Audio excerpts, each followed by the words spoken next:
اے آدم تم اور تمہاری بیوی جنت میں رہو، جہاں چاہو کھاؤ پیو، مگر اس درخت کے قریب نہ جانا ورنہ ظالموں میں سے ہو جاؤ گے۔ اب شیطان نے وسوسہ ڈال دیا، شیطان نے ان کو بہکایا اور کہا کہ اگر تم اس درخت کا پھل کھاؤ تو ہمیشہ زندہ رہو گے اور مل کے لازوال حاصل کر پاؤ گے۔ حضرت آدم اور حضرت حوا نے شیطان کے بہکاوے میں آ کر درخت کا وہ پھل کھایا جس سے ان کا لباس اتر گیا اور وہ نادم ہو گئے۔ جب انہوں نے اللہ کا حکم توڑا تو فوراً نادم ہوئے اور اللہ نے انہیں توبہ کے کلمات سکھائے، وہ کلمات یہی تھے، ربنا ظلمنا انفسنا وان لم تغفر لنا وترحمنا لنکونن من الخاسرین۔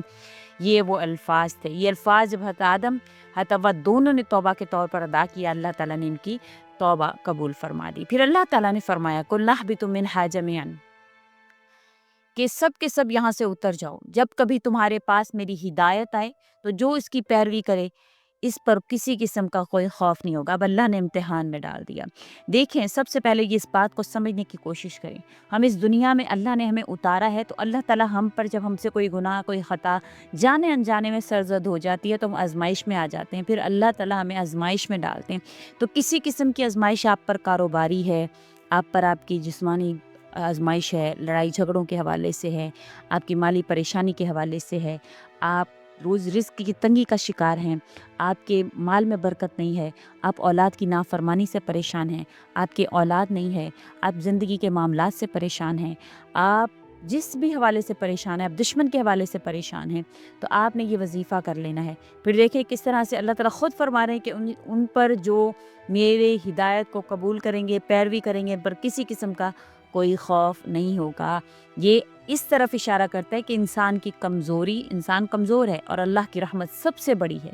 حضرت آدم علیہ السلام کا گناہ بھول کی وجہ سے تھا، ارادتاً انہوں نے ایسا نہیں کیا تھا۔ تو جیسے ہی آپ کو لگے کہ یار یہ میری آزمائش بڑی ہو رہی ہے تو فوراً سے اللہ سے توبہ کریں، اللہ سے فوراً سے توبہ کریں اور اس وظیفہ کا سہارا لیں جو خود اللہ تعالیٰ نے سکھایا ہے۔ اس کے ساتھ چند واقعات آپ کے لیے شامل کرنا چاہوں گی۔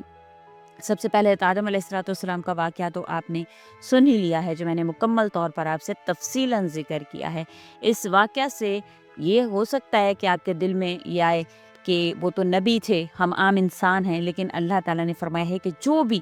مجھ سے مانگے گا تو میں اس کو عطا فرماؤں گا۔ ایک لڑکا جس کی زندگی گناہوں سے بھری ہوئی تھی، نشہ، جھوٹ، بد نگاہی، نماز چھوڑ دینا، ایک دن اس کی ماں بیمار ہو گئی، ڈاکٹر نے جواب دے دیا، وہ ماں کے کمرے میں آیا اور پہلی بار سجدے میں گرتا رہا، روتا رہا، اللہ سے مانگتا رہا، اے اللہ اگر میری ماں کو شفا دے تو میں سب گناہ چھوڑ دوں گا۔ اس حالت میں اس نے بار بار یہی دعا کی، ربنا ظلمنا انفسنا۔ اس رات ماں کی طبیعت بہتر ہوئی، وہ نوجوان آج نیکوکار ہے، اللہ کے قریب ہے۔ اسی طرح سے ایک واقعہ ذکر کیا جاتا ہے کہ ایک شخص قتل کے جرم میں جیل میں قید تھا، زندگی بھر شراب، جوا، گناہوں میں ڈوبا رہا، جیل میں قرآن پڑھنے کو ملا۔ پہلی بار جو اس کے سامنے آیت آئی وہ یہی تھی، وہ کہنے لگا یہ تو میری زندگی میں ہے، میں واقعی ظالم ہوں۔ وہ جیل میں ہی توبہ کرتا رہا، نمازیں شروع کی، قرآن مکمل کرتا رہا۔ پھر اس نے جب اللہ تعالیٰ نے اس کو رہائی عطا فرمائی تو وہ ہدایت یافتہ بن گیا تھا۔ تو اللہ تعالیٰ کسی کی زندگی میں کوئی بھی معجزہ کر سکتے ہیں۔ کراچی کے ایک جوڑے کے حوالے سے ایک واقعہ ذکر کیا جاتا ہے کہ ایک بزرگ عالم دین بیان کرتے ہیں کہ میرے پاس ایک میاں بیوی آئے جن کی شادی کو 10 سال گزر چکے تھے لیکن اولاد نہیں تھی، بہت علاج کروایا، ڈاکٹر نے امید ختم کر دی تھی۔ میں نے ان سے کہا روز تہجد کے وقت میں ربنا ظلمنا انفسنا کی ایک تسبیح کرو، یعنی 100 مرتبہ پڑھو، پھر سجدے میں جا کر اللہ سے دعا کرو کہ اللہ سے دل سے کہو یا اللہ ہم سے کوئی کوتاہیاں اگر ہو گئی ہیں تو ہمیں معاف فرمائے اور ہمیں اولاد صالحہ عطا فرمائے۔ صرف 40 دن ہی انہوں نے یہ عمل کیا تھا، 40 دن کے عمل کے بعد عورت امید سے ہوئی، آج اللہ تعالیٰ نے ان کو اولاد سے نواز دیا ہوا ہے۔ اسی طرح زکریا علیہ السلام کا واقعہ ذکر کیا جاتا ہے، ان کے اولاد نہیں تھی، محراب میں گئے، اللہ سے مانگا، رب لا تذرنی فردا وانت خیر الوارثین، تو اللہ تعالیٰ نے حضرت یحییٰ علیہ السلام ذکر فرمائی۔ یہ پہلے بھی میں واقعہ ذکر کر چکی ہوں، تو ایک بہن نے ذکر کیا، مالی مشکلات کا شکار تھیں، تو انہوں نے میرا بتایا ہوا یہ وظیفہ کیا، ربنا ظلمنا انفسنا، تہجد میں پڑھتی رہیں، ایک تسبیح کی، تو اللہ تعالیٰ نے ان کے مسائل حل فرما دیے۔ تو آپ نے یہی وظیفہ کرنا ہے، چاہے آپ اولاد کے لیے کر رہے ہیں، رزق کے حوالے سے کر رہے ہیں، جو بھی آپ کا مسئلہ ہے آپ نے اس کو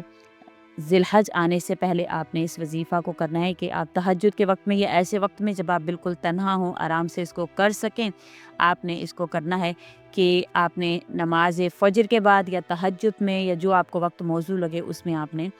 100 مرتبہ اس دعا کو آنکھوں میں آنسو لا کر اس کو محسوس کرتے ہوئے، اس کے ترجمے کو محسوس کرتے ہوئے آپ نے اس کی ایک تسبیح پڑھنی ہے، اور پھر سجدے میں جا کر کم از کم 7 مرتبہ آپ اسی چیز کا اعتراف کریں کہ یا اللہ میں گنہگار ہوں، اگر میرے گناہوں کی وجہ سے میرے اوپر یہ پریشانی آئی ہے تو یا اللہ اس کو دور فرما دیں۔ انشاءاللہ آپ دیکھیں گے کہ اللہ تعالیٰ آپ کی ضرور مدد فرمائیں گے، آپ کی ہر طرح سے اللہ تعالیٰ انشاءاللہ مدد اور نصرت فرمائیں گے، جو بھی آپ کی پریشانی ہوگی انشاءاللہ ختم ہوگی۔ امید کرتی ہوں آپ کو میری ویڈیو اچھی لگی ہوگی، اچھی لگی ہے تو لائک کریں، شیئر کریں اور میرے چینل کو سبسکرائب بھی ضرور کر دیں۔ اسی کے ساتھ اجازت چاہوں گی، وآخر الدعوانا ان الحمد للہ رب العالمین۔ اللہ حافظ۔